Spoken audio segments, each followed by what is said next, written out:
Welcome to the London Speaker Bureau Summer Drinks, an event that brings together the creme de la creme of the speaker world and the clients, the people who will ultimately book them. Now, this is a wonderful evening of wine and chat, a chance to network, to make new contacts, and of course to reconnect with old ones.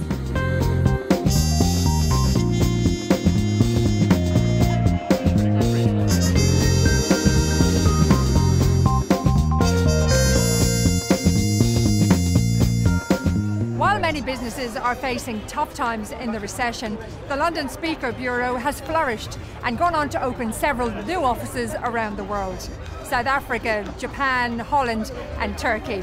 Their recipe for success is a simple one: world-class speakers, excellent attention to detail, an ongoing relationship with both the client and the speaker, and of course organising events like this one. Now, it really is a very impressive balcony out here, as is the room inside. So let's go and see exactly who's here this evening. China has been underestimated in the media and by analysts for the last year since the financial crisis. People predicted that China would collapse as a result of the global recession, but it hasn't. It has the policies and the tools and the mechanisms in place. So China will make it through and will continue to grow. India as well. India is finally investing more than 10% of its GDP in infrastructure, which is a very good long-term indicator of growth, but the two will not grow together or in sync.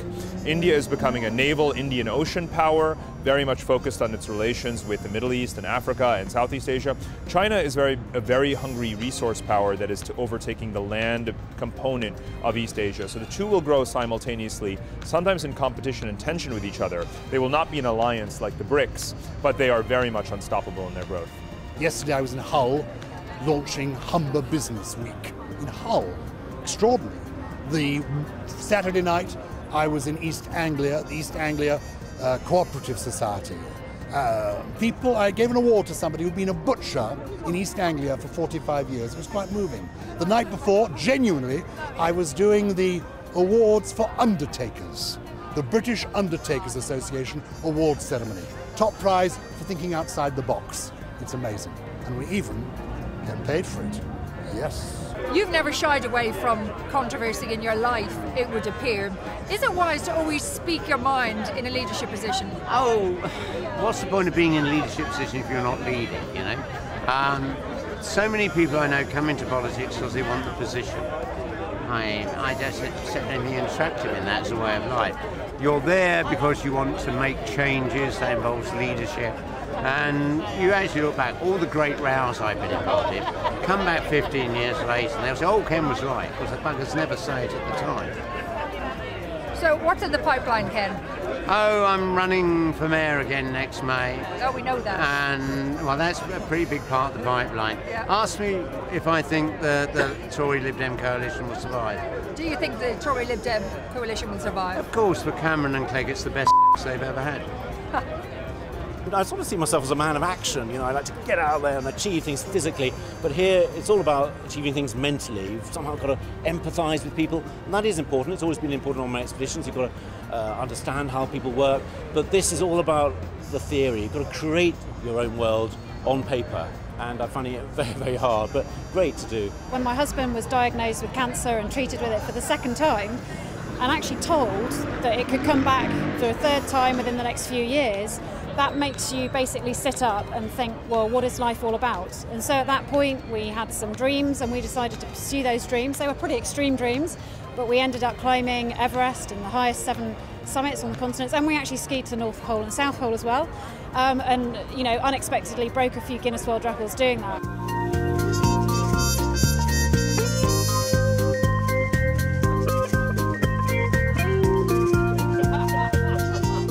Through your mind when you're in solitary confinement? What do you think about? You see your skin go white because you've no natural light. I was in the dark most of the time. I was chained to the wall, so I had no exercise. I had no books and papers for over 3 years. I had no companionship. I had one visit to the bathroom a day. So I had to learn to hold my bladder. And I was in that situation.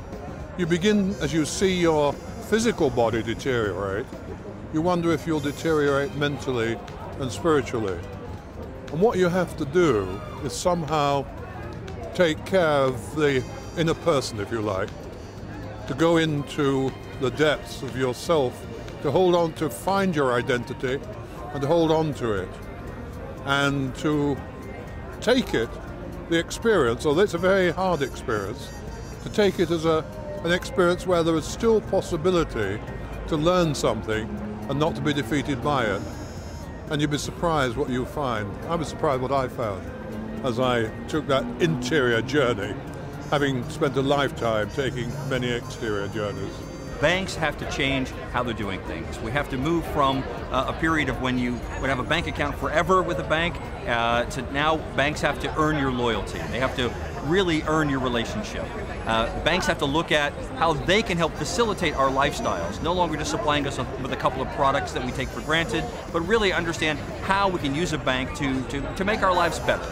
What we do know is that a huge number of executives fail and derail, and you see this in the newspapers, the stories of them failing and derailing. People have known on the board that something's been wrong for a long time, and therefore I think it's terribly important that people have some insight into what mental illness looks like, and when people are under far too much pressure. A lot of people, a lot of senior executives do collapse and fail and derail, and I think self-help books are very amusing, but they always give you a too optimistic answer. I think we need to have more mental health literacy and to be able to help people when they're in trouble. Chris Agabusi, we all know who you are. You're a legend, for goodness sake. Oh, thank you very much. And you've got a wicked laugh. What have you been doing? Tell us what you've been up to. Oh, well, for the last 15 years I've developed as a professional speaker. I speak about peak performance in the arena. Yeah. Stepping into the arena with passion, pride and a can-do attitude, focusing on your goals, being innovative, creative, resourceful in order to get them, asking for help because it's a strength, not a weakness, and being a phenomenal team player. And I was part of a British 4x4 team that ran the relay, and we made a very small change that made a massive difference. So look at your life, small changes, massive difference, be the best you can possibly be. Thank you very much. In a nutshell. Hey, all right. Do you enjoy speaking? I do enjoy speaking because it's very different from television. It's more scary than TV because the audience is in front of you and you can know whether it's going well or not.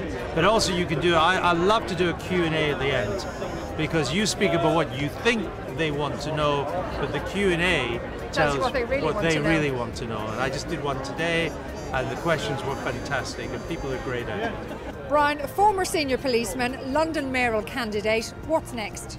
Well, I do a lot of work for the BBC, for Sky News, talking about policing issues. But actually what I'm an expert in is leadership. I did academic research into leadership, and then I put those principles into action and turned around a police area. So I do leadership, both theory and practice. Think Possible is it's an inspirational and educational brand that I set up to inspire people to step out of their comfort zones, to question who they are, what they want out of life and how they're going to get it. And it comes from communicating my story as an ocean rower. Never been in a rowing boat in my life, complete fear of being in water, and my dream was to row the Atlantic, which I did and ended up breaking the world record. Colin, what's the best advice that you could give somebody? I think the best advice I would offer are really three things. The first is to have belief and confidence in what you feel and you know in your heart, and if it's in there, believe in it. The second thing I would say is it's about energy. It's about having the devotion, the energy, the hunger to go that extra inch. The extra step is the difference between average and great. I was the first female DJ really ever, and remained so for a long time actually, when I kind of broke the door down and stuff like that. And now, strangely enough, I'm the longest serving broadcaster on Radio 1, so that's kind of what I'm known for. I keep thinking, how did this happen? What you know, whiz, time just sort of goes by, and I'm fascinated by it. I've always been fascinated by new music.